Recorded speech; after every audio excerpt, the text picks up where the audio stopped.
In this video, we are in Hilton Head, South Carolina at one of my favorite area attractions, the Coastal Discovery Center.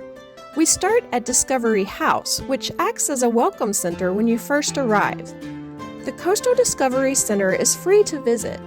It is an indoor and outdoor museum experience whose mission is to preserve the area's wildlife, history, art, and culture. The Discovery House serves as a museum and gift shop located in a home built in 1859. There are exhibits about the island environment of beaches, sand dunes, and shells.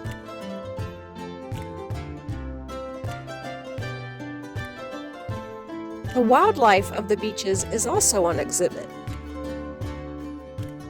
You can learn information about the crabs and seabirds that call the island home.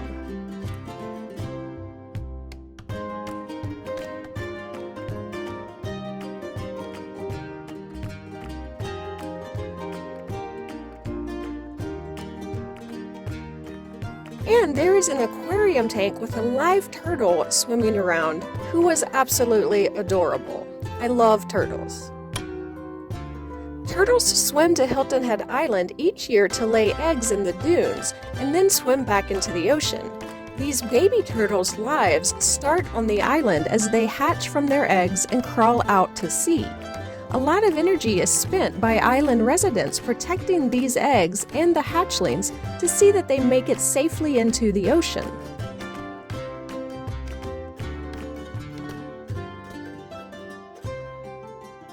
The museum also featured skeletal remains of animals who inhabit the waters surrounding the island.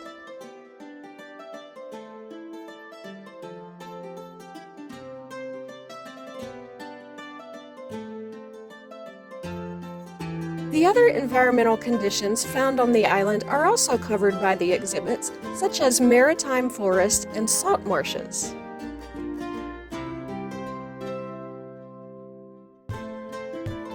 There are interactive opportunities for kids to learn as they play in the Kids Zone area of the museum. History is also on display at the Discovery House. This included displays about the Gullah people. These are people who originated in West Africa who were enslaved in the southeastern United States. They mixed traditions from a number of West African cultures and have sustained these traditions even to this day amongst the modern-day descendants of the Gullah. The Discovery House has several examples of Gullah sweetgrass baskets on display. These baskets are hand-woven using marsh grasses in an art form originating in West Africa. There are informational displays about other interesting aspects of Hilton Head history as well.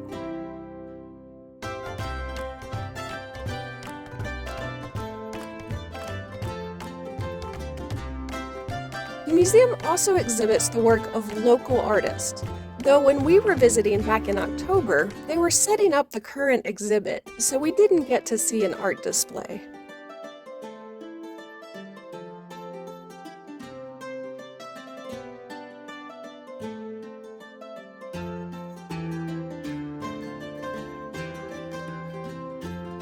They also have a gift shop in the Discovery House featuring a lot of books and other items for sale related to the topics that are covered at the Coastal Discovery Center.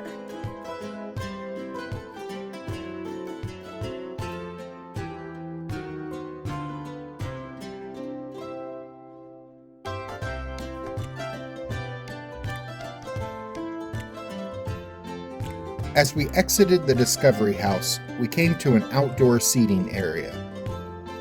The rest of our explorations at the Coastal Discovery Center took place outdoors.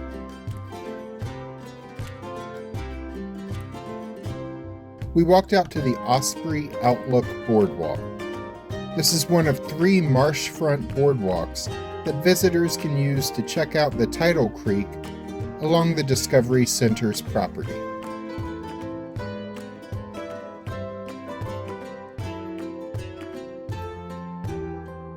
Each of the 3 boardwalks includes interpretive signs to provide information about the natural waterways you're looking at and the animals that live in them. Like this signage about saltwater marshes.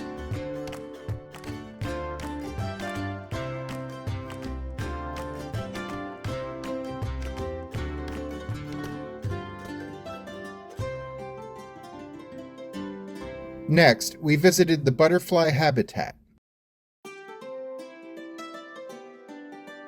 There are 13 types of native plants here that are good hosts, providing food for several different species of butterflies that are also native to the island.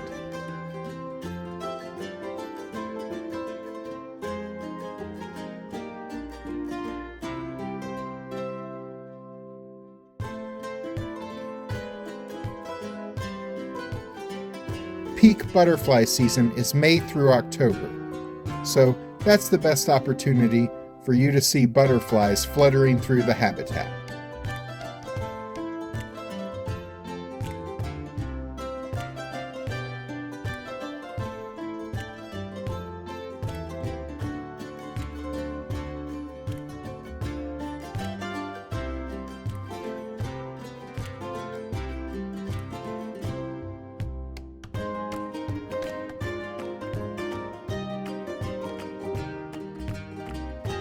As we traveled through the grounds, we also found a house for insects that are a bit less cute when we passed this house for bees and wasps.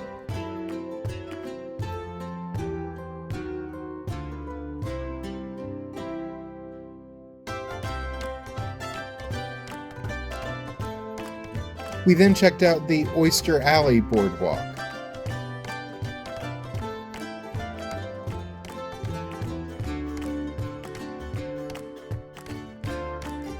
This boardwalk led us out to a viewing platform with some benches where visitors can take in some more nice views of the creek.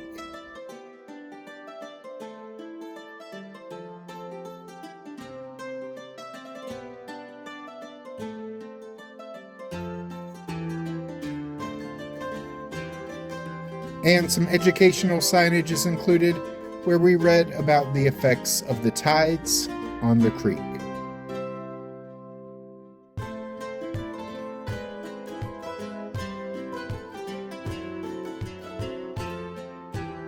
There's a display featuring some carnivorous plants that trap insects and digest them for nutrients.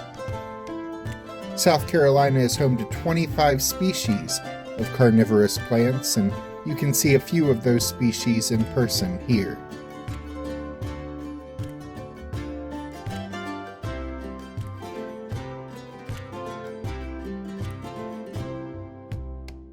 Along the way, we passed several art installations, including, for example, this seahorse sculpted from metal tools,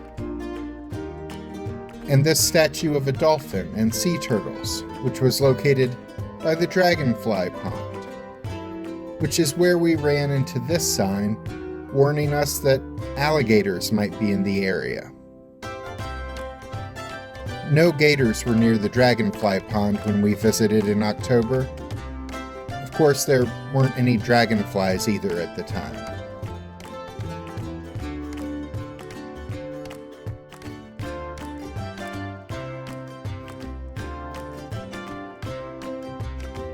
Throughout all 4 seasons of the year, there's a schedule of activities and presentations and tours that take place at the Coastal Discovery Center, such as this story time for kids at the Bird's Eye View Theater.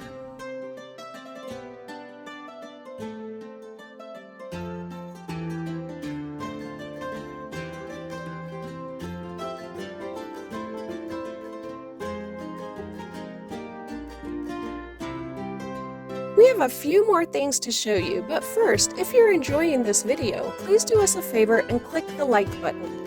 It helps our channel grow, and we really appreciate it.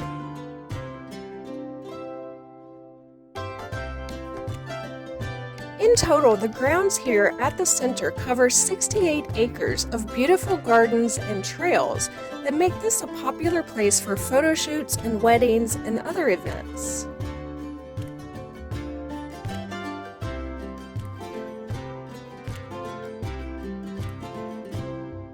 A pavilion has been built on the grounds that can be rented to provide shelter for weddings or reunions or any other private events.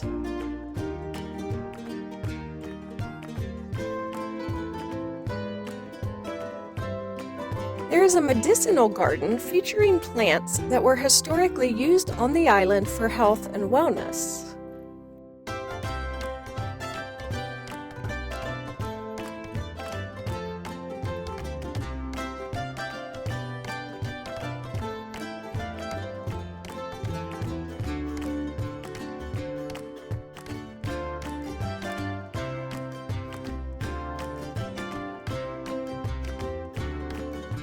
There's also a camellia garden with 135 varieties of camellias on display.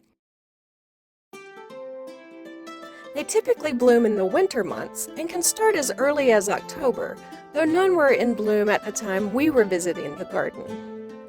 They did have pictures showing what each type of bloom looks like, and I'm sure this garden is beautiful when it's in full bloom.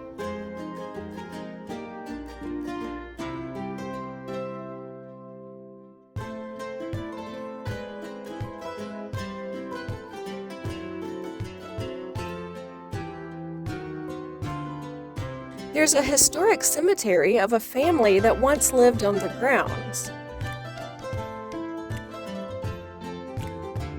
There was a chapel in this same area, but it was moved when the land was sold back in 1995.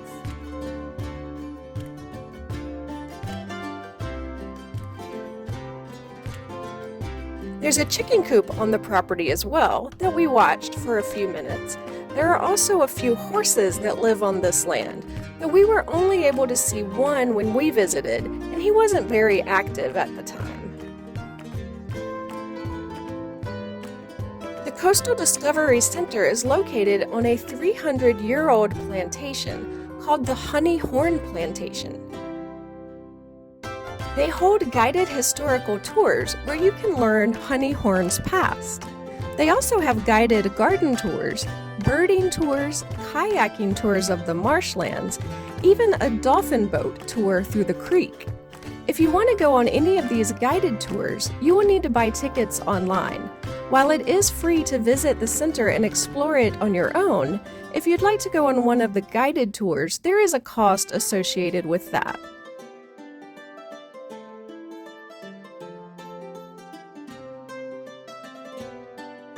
There's even a Segway tour. If you want to tour the grounds riding a Segway, it meets at this structure, which also houses part of a rocket. A large piece of an Atlas V rocket washed up on Hilton Head Island in 2010 after being launched from Cape Canaveral about a month earlier. They don't really seem to advertise it much, but a volunteer at the Discovery House told us about it, so we made sure to stop and check it out. It's part of a rocket nose cone that was expected to hit the water with such force that it would break into small pieces and sink to the bottom of the ocean, but this large section held together and was brought to the island by the waves. As we walked back to the parking lot after our afternoon of exploring was done, we passed the Muscadine Grape Arbor, where grapes have been grown since the 1940s. There is so much to do and see and learn here. It's a wonderful free way to take in the nature and history of Hilton Head Island. Click the links at the end of this video for more Hilton Head Island attractions, and be sure to subscribe to this channel and click the notification bell so we can see you the next time we're traveling through.